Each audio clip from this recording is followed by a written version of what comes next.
What is up, guys? Brian here from BriGuyGarage, and today we have the mark of a new chapter because I got a new project car. So here we have a 1979 Pontiac Trans Am with the 403 6.6 liter Oldsmobile. And to boot, this car only has 35,000 original miles. So I'll give you the tour and show you some close-up shots so you can see just how good of shape this car is in. And I'll tell you what I know about it and how I came to have it. So I purchased this car from a guy only a few towns over from where I live in New York. And he told me that he bought it from someone out in California. So this is actually a California car. And when I bought the car, I actually got a leather book with a stack of receipts in it, dating all the way back to 1980. And in those receipts, I found a gentleman who was purchasing parts for the car around 2015 or so. And I was actually able to find a phone number on there. So I gave him a call, and lo and behold, he was actually the second owner of this car. So we had quite a long talk about the car, and he filled me in on a whole bunch of details. So Rick told me that the original owner of this car was actually a friend of his that he grew up with. His friend Frank, the original owner, bought this car back in '79 right off of the Pontiac dealership. Frank had this car from about 79 to 84 or 85, and I didn't really get too filled in on why he stopped driving the car, but this thing actually sat from about 85 all the way up until 2014 when Rick finally went and bought the car and got it back on the road. From there, Rick pretty much got it roadworthy again, cleaned it up, replaced some parts that needed attention, and sent it on its way. It exchanged hands between a few dealers out on the West Coast until eventually the gentleman that I bought it from here in New York purchased the car. Now, what I find particularly wild about this car and its story is that when I purchased it, I got a big leather book with a stack of receipts that dated back to about 1980. And in those receipts, there were parts that Frank was buying for the car, such as intake manifolds, carburetor, suspension parts, and a whole other list of performance mods and upgrades for this car. And what's really crazy about that is all of those parts are still on this car.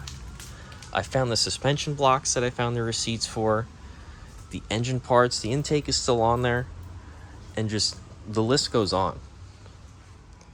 So aside from a few necessary parts replacements that Rick did, this car is pretty much exactly the same way that Frank had it set up way back in the early 80s. Along with that book of receipts was actually the original factory build sheet for this car. It was found when the gas tank got dropped. It's common for them to be up underneath the gas tank on these F-bodies. And that showed me a list of options and everything that was put on this car on the assembly line. And what I also found that was extremely cool was this actually had a WS7 RPO code. So many of you are probably familiar with the WS6 Trans Am, which was still offered on this. But in '79, alongside the WS6 package, they also had the WS7 package. And what that was everything that the WS6 package offered, which was 15x8 snowflake wheels, suspension mods such as the front and rear sway bars being a little beefier, and rear disc brakes. But in '79, they had some supply issues with the disc brake rear ends. So they offered the WS7 package, which came with everything the WS6 did, just with rear drums in the back. So that, combined with this Atlantis blue color and the blue interior, this car is actually decently rare. That build sheet also showed me that this car was from the Van Nuys assembly plant out in California. So this thing pretty much lived most of its life in Cali until it made its way out here to New York. And man, it really shows, because all the common spots on second gen F bodies that usually have rot and rust are pretty much non-existent on this car. All of this in here is solid. This usually gets a bunch of dirt and debris and all kinds of junk built up in here that stay wet and eventually rot out through this wheel well and in towards the rocker panel. But these are completely solid. Another common spot is usually some rot on the frame rails here in the back. Nothing. There is no rot on this car. And take a look down low. It's just in fantastic shape. Now let's pop the trunk, take a look at the trunk pan. Gonna grab my my key. This is another thing on the list that needs to be fixed. It's really a lot of small odds and ends. This is the original California plate from this car, which I think is so cool. Take a look at the trunk pan. It's a little dirty. There's a little stuff on the surface, but that'll clean right up. But again, no holes, no rot. It is solid. And of course, I didn't even say anything yet about the fact that it doesn't have the rear wheels on it, and that's because I can't help myself, and I already got started on this thing. The gas gauge didn't work, so I dropped the fuel tank and found that the sending unit was bad. But that allowed me to see just how clean this thing is. Look at that.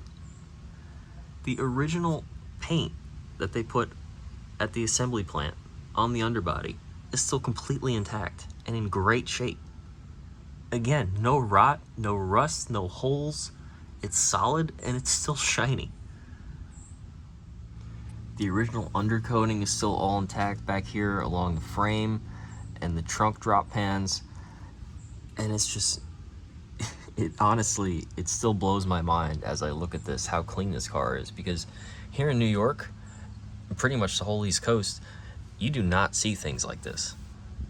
They're usually all rusted out from salt and all kinds of snow and rain and just being abused through all that weather. As we move up a little bit towards the front, you can see that kind of condition just continues on all the way to the front of the car. So all the information that I've given you guys so far about this car and just seeing how great shape it's in, I know what some of you are probably thinking. All right, how much did you pay for this? And to be honest, I got a pretty good deal on it, and here's why. Everything's really, really clean in here and in great shape, just like the rest of the car. But when I went to look at this, I started it up and I noticed something immediately. It had a very noticeable engine vibration at around 2,000 RPMs and just didn't seem to be running right. Now these Oldsmobile engines are all externally balanced, so none of the balancing is done internally with the crank. A lot of it, or well, all of it, is done with the front damper and the rear flex plate, hence externally outside of the block. The flex plate has a weight on it, and the damper also has a nice big chunk of metal on it that's used to balance it. Now, when I felt this vibration, I immediately thought, okay, someone probably changed the flex plate or changed the balancer, or it's going to be something way more involved. Either way, I pulled the trigger on it and bought it. And lo and behold, I got under this car, I disconnected the transmission, and I was taking a look at the flex plate, trying to isolate the issue. And with the engine running separated from the transmission, it still vibrated.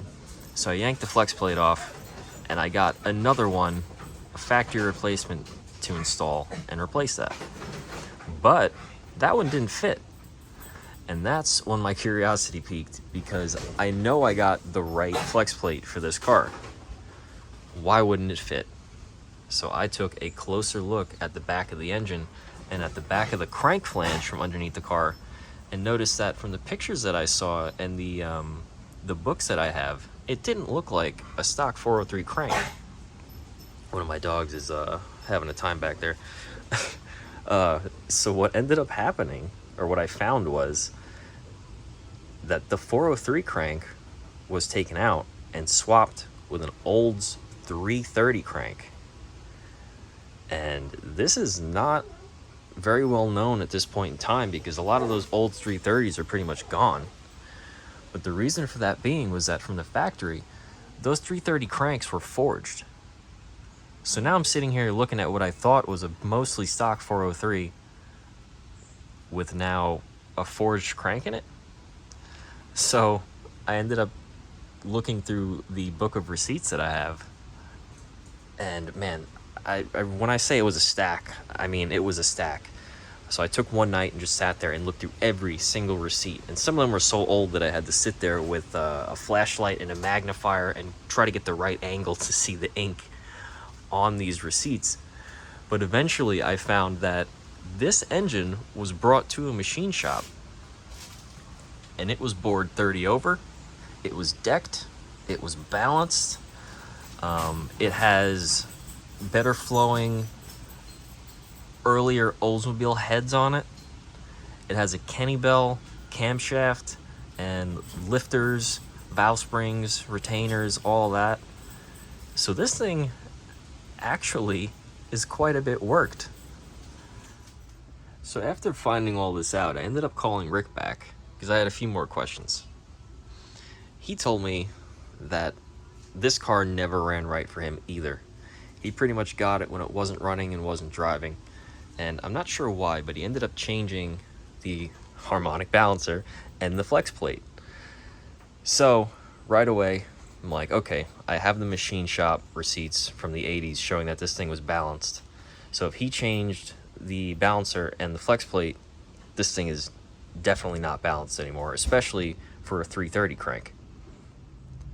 So from the time that Rick had this car in 2015, through the few hands that it made its way through, and all the way out to here in New York, nobody addressed this issue. Either they couldn't figure out or they just didn't want to deal with it. I'm not sure why, but I think I finally got to the bottom of it, and I can't wait to pull this thing out and get everything rebalanced and see what this thing can do. Well, we've taken a good look at the body, taken a good look in the trunk, and I've showed you under the hood. So let's take a look at the interior of the car. And believe it or not, I'm gonna say this is probably the roughest area of the car, and it's still in pretty good shape. So I ended up ordering documentation from the PHS, which is the Pontiac Historical Society, which is a great resource for those of you that have Pontiacs.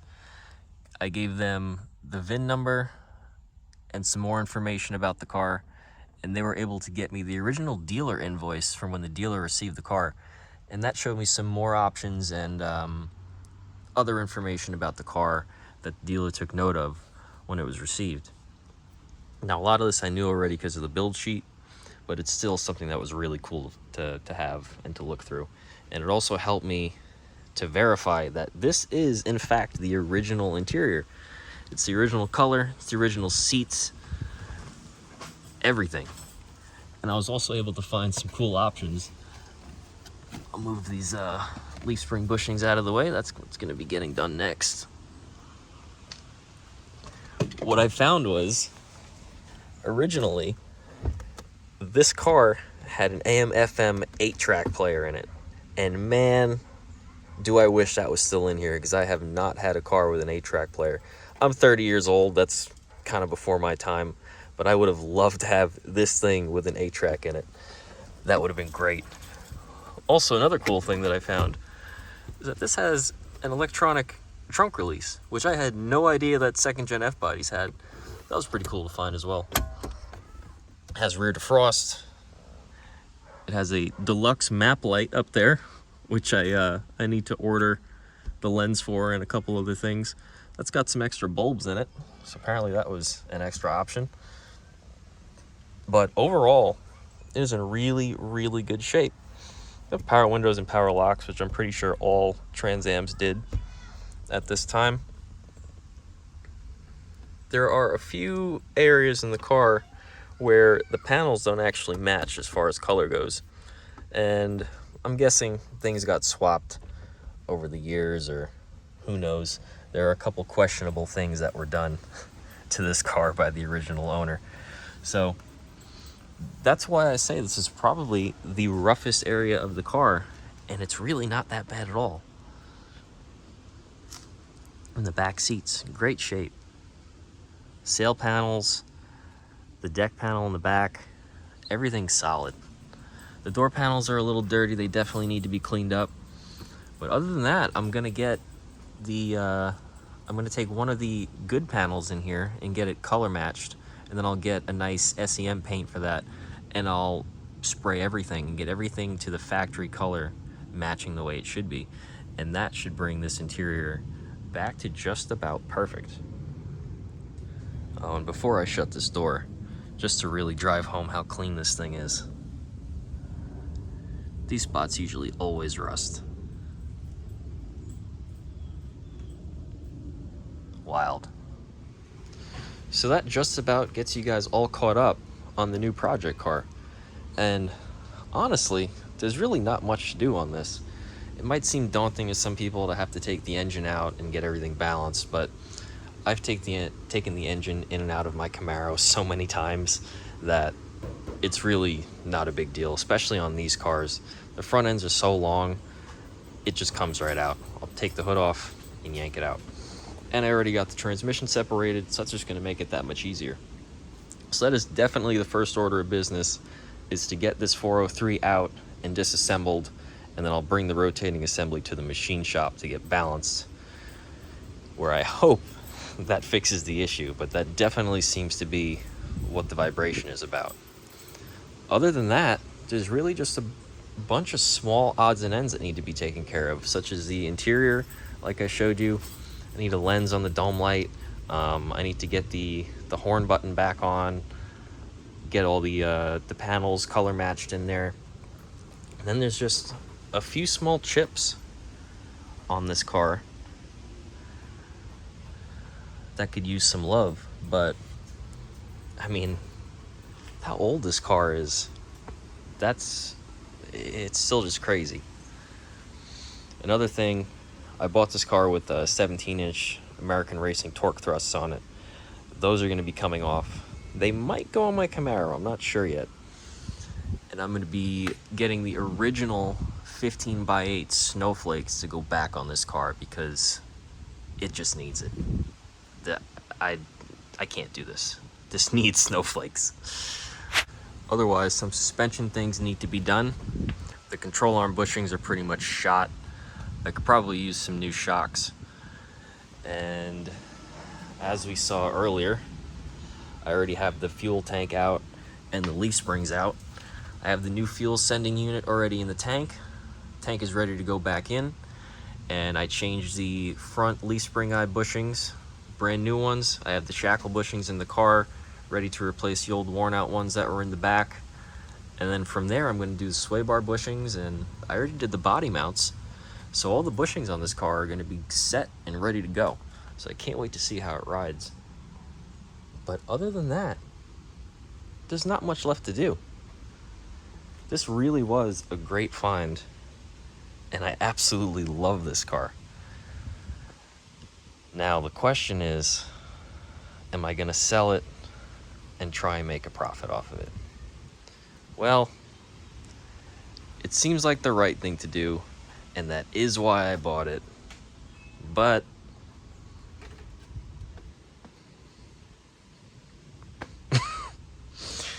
it's going to be difficult. Anyway, guys, I wanted to catch you guys up because I will have some more videos coming of this car, and me going through a bunch of those small odds and ends that I mentioned, and just really showing what this car ends up being when it's all done. So wanted to introduce you guys to it, and definitely subscribe for more videos. I'm going to be having a leaf spring video getting put up just to show how to replace the bushings, and from there I'm going to be making a bunch of other ones for this car. So thank you guys so much for watching. Give me a thumbs up, leave a comment, let me know what you think about this thing. I've talked to so many people And so many people have seen this sitting on my property and stopped just to tell me that they used to have one just like it. So if you've had one or had some experiences with one of these awesome Trans Ams back in the day, let me know. I'd love to hear it. All right, guys, have a good one.